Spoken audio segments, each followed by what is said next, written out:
Next one is rectify the curve or find the length of curve. Both are the same. X is equals to a into, again x and y conditions are given. They will not give you limits. When such functions are given to you, x and y, you need to consider limits of one complete arc of both x and y, both curves. You will get one complete arc is from 0 to 2 pi. This you have to remember.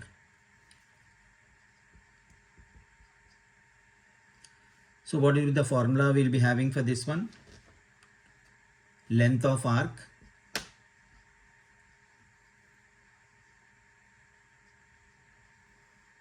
complete arc, we can say, equals to integral 0 to 2 pi or a to b square root of, in terms of theta, dx by d theta whole square plus dy by d theta whole square d theta. First value, curve x is equals to a into theta plus sine theta. If I differentiate both sides with respect to theta, d by d theta of x equals to a into d by d theta of theta is 1, d by d theta of sine theta is cos theta. Similarly, for y, we will take a into 1 minus cos theta as it is. We are differentiating both sides with respect to theta, dy by d theta is equals to a into d by d theta of constant is 0, d by d theta of cos theta is minus sine theta. So this will be equals to dy by d theta equals to a into sine theta. Now the question is length of complete arc or length of arc or length of curve equals to 0 to 2 pi. See, when complete arc is given to you in this form,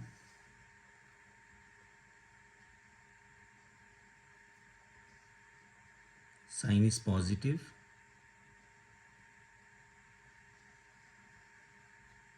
in example you can have this figure 0, it will be at 2 pi. So whenever you will be having anything in terms of x and y, if limits are not mentioned to you, limits of complete arc you have to consider to be 0 to 2 pi.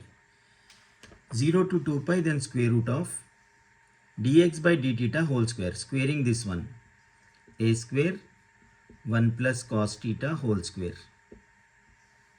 plus this dy by theta whole square. So both multiples will get squared into d theta. It is integral 0 to 2 pi. If we simplify this, a square common, 1 plus cos square plus 2 cos plus sine square d theta. Then 0 to 2 pi square root of a square 1 cos square plus sine square is also 1. 1 plus 1 is 2. 2 plus 2 cos theta into d theta.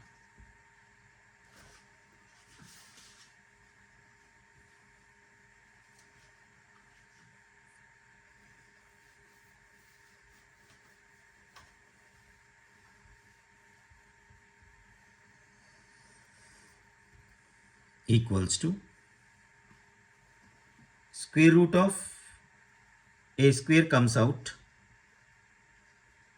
and becomes a. Square root of a square is a.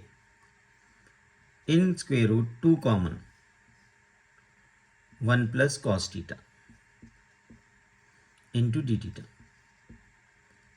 A into integral 0 to 2 pi square root of 2 into, in trigonometry 1 plus cos theta is 2 cos square theta by 2 and 1 minus cos theta is 2 sin square theta by 2. So now this is 2 cos square theta by 2 d theta. Then a into 2 times single to outside the integral. Cos square is outside the root, cos theta by 2 d theta.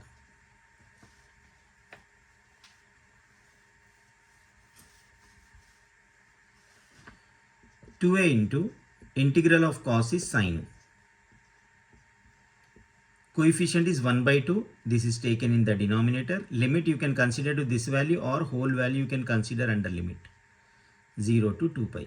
Before this, one integral, indefinite integral, we used to do 0 to 2 pi is there. Always you need to consider here pi. For that we can take 2 common, 0 to pi. If you find integral 0 to pi, and if you want to make it half, we can take 2 common, property of one of the integration. It becomes half if we consider 2 here. So before doing integration of this one, if 2 pi is there, better to consider make it a pi. To make it half, you have to take 2 here. That is the property, which is the formula you can understand. By considering if 0 to 2 pi is there, to make it pi, you can take 2 common. Then cos theta by 2. After that, this is 4a into integral cos is sine divided by this inner function. If we are considering integral of cos 5x, you will get sine 5x divided by multiple of x comes to the denominator. Coefficient of, we can say, inner function should be derivated and taken in the denominator. Similarly, same case here. Differentiating this one means theta is 1 by 2. 1 by 2 is taken in the denominator. So this will be 0 to pi. Now this 2 comes here, 8a into sine theta by 2. 0 to pi. We have two brackets here, bracket minus bracket. In first bracket, in place of theta we'll substitute pi. In second bracket, in place of theta we'll substitute 0. Sine pi by 2 is 1 and this is 0. So 8 units is the answer of length of curve.